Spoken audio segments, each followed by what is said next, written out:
Subtracting fractions using borrowing and simplifying.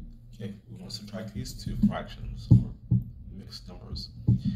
Common denominator is good. You can subtract 2 from 4, but you can't subtract 5 from 1, so we need to borrow from the 4.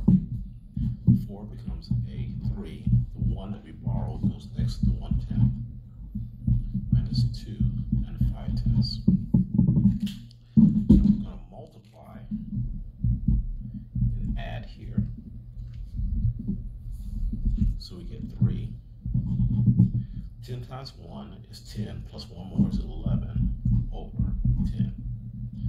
Minus 2 and 5/10. Now we'll subtract 2 from 3 leaves 1. 5 from 11 is 6. And the denominator is 10. The greatest common factor between 6 and 10 is 2. So we're going to divide both of these by 2. And this simplifies to 1 and 3/5. Okay, next one. We cannot subtract the 9 from the 1. Everything else is good. We can subtract 3 from 6 and common denominator 12.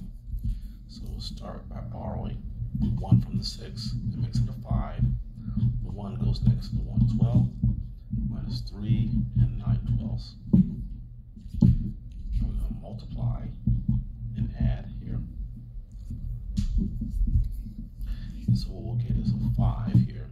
12 times 1 is 12, plus 1 more is 13 over 12, minus 3 and 9/12. Now we'll subtract 3 from 5 gives us 2, 9 from 13 gives us 4, all over 12. The greatest common factor between 4 and 12 is 4. So we're going to divide this by 4 and this by 4 in order to simplify it. As a result, we'll get 2 and 1/3. Next. Okay, you can't subtract the 6 from the 1. Everything else works out. So we're going to borrow from the 8. This becomes a 7 plus 1. And this is 1/15 minus 4 and 6/15.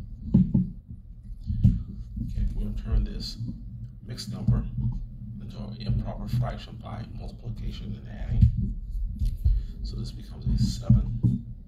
15 times 1 is 15, plus 1 more makes 16.